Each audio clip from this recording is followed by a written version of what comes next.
rank 6 defeats as reigning champions. The side that leads the way, unfortunately, Gary, you were part of that Chelsea team that lost 7 of their first 12 games as defending champions in 2015, 2016. Jose Mourinho lost his job in December of that year. You know exactly what this Liverpool team is feeling and going. Thanks for sorry, Gary, sorry. Yeah, I was great. hoping you could kind of give us some insights and help us understand what it's like at Liverpool right now. You know, 14-15 season, when we obviously won it, the season after we finished 10th, it's a real head-scratching moment because the core of the squad, the bulk of the squad is the same. And it comes down to a little bit, like I said earlier, even top players, a little bit of seed of doubt, a little bit of, confidence is dinted a little bit. I remember in the title seasons that we won the title feeling like so confident in the tunnel coming out, almost like an arrogance to go, I wonder how many we're going to win by today. It was that kind of momentum, that kind of confidence. When things are going against you like this Liverpool team now, you hear a few rumblings, you hear the crowd are not happy, you hear the outside noise a little bit from the press. And that's when you really need to stick together and have real big characters in the dressing room. Because it's easy, as Michael will know, as anyone who played football, to point a finger at times when things are not going well. Oh, this is wrong, this is wrong, this is wrong. When really, if you dig down, you dig deep, you work hard and you bounce back. We did that the next season, we won the league. So right back at you, Joe. Yeah, that's called the last laugh. Right back at you. But no, jokes aside, I think it is. It is one of them. It's kind of one of them ruts that's very hard to get out of. And the only thing you can do is stick together, have belief, work hard, and you do come out the other end. But obviously, this Liverpool team are used to winning football matches. They're not used to going on runs like this. So it does need, big characters in the dressing room. And I think another thing to understand is that everybody will have their own little theories on what's going wrong and everything. And people just want that one answer. But a lot of the time, you're doing exactly the same. They're the same players that are winning the league. It's the same training, the same manager, the same training ground. Everything's the same. So it's very hard sometimes to put your finger on it. And it can just be a little lack of confidence. And when things start going away from you, it's hard to recoup them and sort of turn the tide in a way. Yeah, back-to-back 3-0 defeats now for Liverpool. We are going to go back to Anfield and get some reaction to that loss. Here is their captain, Virgil van Dijk. Virgil, it's another tough day for Liverpool. Why isn't it working at this moment in time? We conceded too many easy goals. I think the first half an hour we were good, created good opportunities. They scored, obviously, on a set piece again. That you can ask yourself if it was in front of Alisson, but it counted, so you 1-0 down. And I think overall, we were just not good. Good in terms of the battles, the challenges, the second ball fight, too rushed. So it's a very, very difficult situation at the moment. But it was a tough day. When you talk about the set piece, which you conceded from, very similar to what happened with you, Manchester City, but obviously the opposite outcome. But overall, all the players were up to try and defend that goal, like all 11 players, and don't usually see that. Is there a sense of nervousness about the team? Well, there's nervousness, I think, after we conceded, but not during that particular moment. I think you sense that you want to rush things after we conceded, trying to find the equalizer as soon as possible, and obviously that's human when you're in a difficult moment. But yeah, I don't think there is nervousness before a set piece. I think we cleared the ones before. In the end, obviously, like I said, we're just in a very, very difficult moment and we have to get out of this. But you don't get out of it by just speaking about it. And like I said many times, I'm obviously here speaking to you guys because I have to. I'd rather sort it out with my team on the pitch, and that will take a lot of hard work by the looks of it. But you do take on that responsibility, don't you? You do talk about it as the leader, as the captain. You take on so much responsibility for this team. How do you go about then finding this solution to this problem that you're in? Yeah, it's definitely a problem, and obviously, like you said, I take responsibility. But I think everyone in the team, not only the starters but the guys around as well, have to take responsibility as well, because football is a team game. We all do it together, and we need everyone at their best. And in order to win games, you have to take responsibility. That's what I've mentioned as well. And now you have to yeah, you have to digest this, take it on the chin, and work harder. And obviously, I've been saying it quite a lot already this season, and it's not been working out so far, but we have to keep going. How would you suggest then, or sum up the mood right now after you've spoken to your teammates in the dressing room after this defeat? What kind of responses are you getting? Obviously, everyone is disappointed, like they should be, because losing at home against Nottingham Forest is, in my eyes, very bad. That's the least I can say about it. But especially the second half, the goals we conceded far too easy, and something that we all have to look in the mirror and take responsibility for. I've been in this club for such a long time now. We've been through ups and downs already, and we will bounce back. But these things don't happen overnight. You have to work and do it together.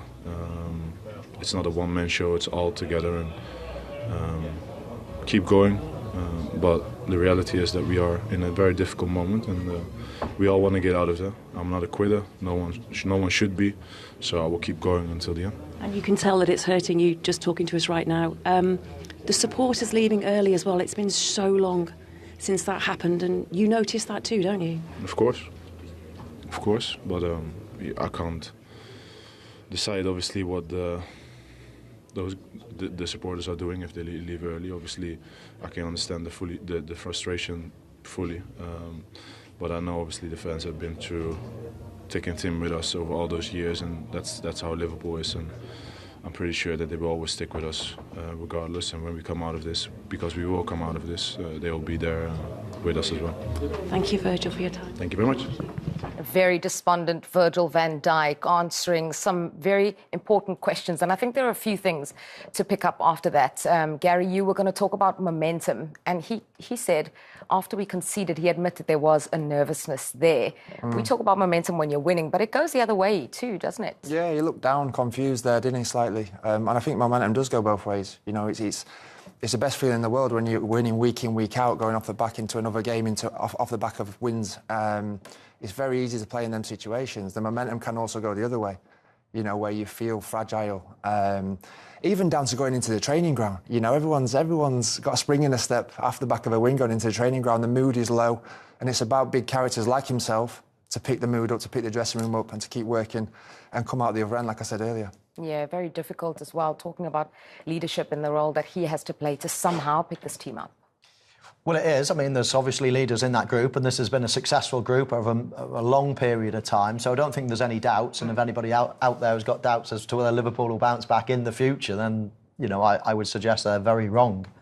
I mean, but these periods happen in life. Forget football in life, and sometimes you can't put your finger on it. If you go into that dressing room now, there's not one reason why everyone's saying, right, we need to do this and everything will be all right. It'd be so easy then. Look at Virgil van Dijk, he can't really give you an answer. They're doing the same thing, they're trying the same.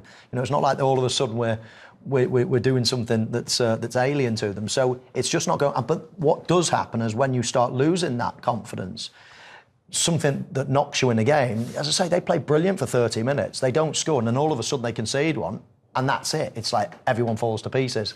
And that's what confidence does, and that's what the momentum does. And then it's hard to get out of that rut. So I bet you the training level is absolutely the same. I bet you in the next few days, Arne comes out and says, training's absolutely fantastic, they look sharp. And it will be, because you're doing nothing different. And they're playing brilliantly as well in patches. But as soon as something goes wrong, that's when your confidence starts ebbing away. And, of course, if you can continue that game today, Liverpool wouldn't have scored. It probably would have ended up 4-0, because that's just what happens. And it happens in life, it happens in football. There's no one reason that you can say, right, do this, and everything's going to change. And the mindset, Michael, last season probably is they go a goal down, and in the head they're going, it's fine, we'll win 2-1, 3-1. Yeah. Whereas now the seeded out is they go a goal down, and they're almost subconsciously thinking, not again. Is this happening again? Do you know what I mean? So it's that kind of mindset, that little shift, albeit slight, is they need to get back on track. And when you're dealing with the top end here, we're not in the, the guys aren't playing in the 5th division, whereby, you can get away with mistakes, things like this. when you are talking like 1% here and there, every team in the Premier League is good nowadays. Yeah. I mean, even 10, 15 years ago, you'd probably get away with it against some teams. Now, a team that are in the bottom 3 before this, they can go and beat the champions 3-0. And it just shows you what a bit of confidence can do from Nottingham Forest's point of view as well. They're on the up at the moment. Liverpool are feeling the effects, and that's what happens. Yeah, the finest of margins, as you mentioned. Let's look at the goals then. The first one came from Murillo. Plenty of talk about this one, given how similar it was to what happened against Manchester City. Yeah, as I said at half-time, I've got no problem with this being given a goal. I actually don't think Alisson is impeded in terms of his vision. I don't think he gets to it anyway. Of course, he's appealing. Everybody would. I think what you've got the problem with, you can just see the left foot there, Nottingham Forest play, right in front of Alisson as well. Yeah. The thing that Liverpool fans will have the problem with is that that's very, very similar to the Andy Robertson goal, or the Andy Robertson offside decision. It was the Virgil van Dijk goal a couple of weeks ago at the Etihad. Now, I know he doesn't duck, but he is in the middle of the goal, in front of the goalkeeper. So some people will say, well, if you're 3 yards out and central to the goal, then you have to be involved in the play. My opinion is that should have stood, but my opinion is the goal that Liverpool scored a couple of weeks ago should have stood as well. Yeah, I think the main difference for the Match Centre, Premier League Match Centre's official tweet that came out was that one was an action to play the ball or to move, and one wasn't. That's the difference they've made between those two incidents. That's wrong. Because there's no action to play the ball. Andy Robertson was ducking out of the way. It's if you make a movement towards the ball. He wasn't. He was getting out of the way of it.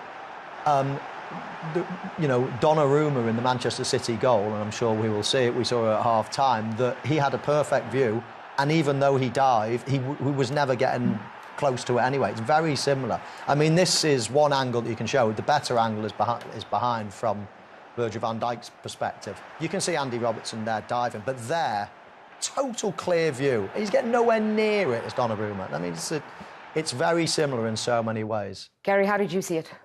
I saw it as a great finish by a centre-back. I think the goal should have stood today, clearly. And I thought the 2 centre-backs for Nottingham Forest were absolutely terrific. It's a great finish.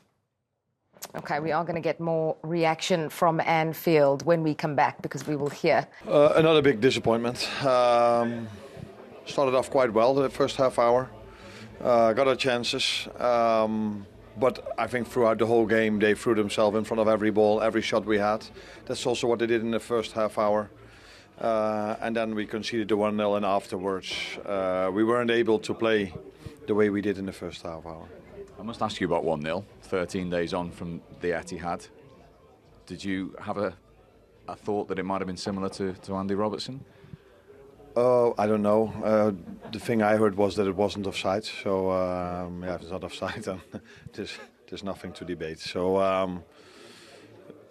after half an hour, I think we were, which is maybe quite normal, the better team. We were creating. It was waiting for us to score a goal, but then, the game completely changed by that set piece, because the hour afterwards, we were maybe trying, but hardly created any chance, and they scored 2. What do you put that down to, that last hour then today? It's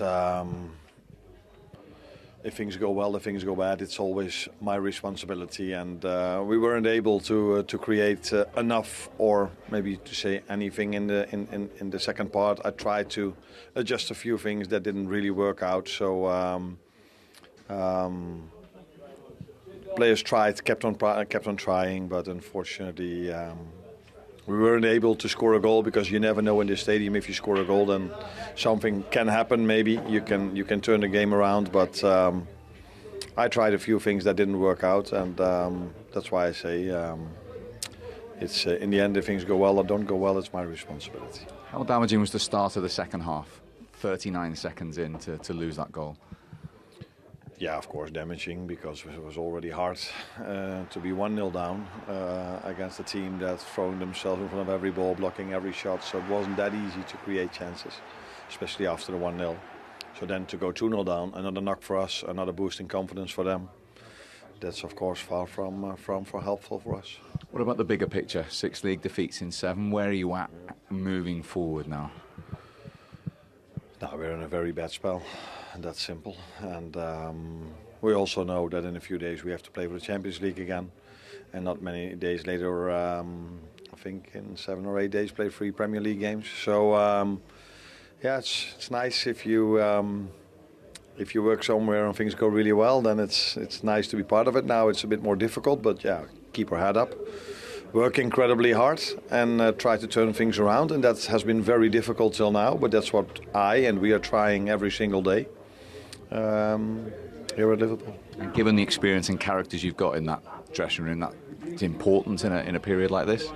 Yes, of course. It's always helpful to have experienced players, to have quality players. And it's my job to get the best out of them, and that's not really working out the way we want at this moment. And that's why I can say one more time, it's my responsibility. Thanks, Arne. It's my responsibility, Arne Slot, repeating that quite a few times. Liverpool have lost 3-0 to Nottingham Forest at Anfield.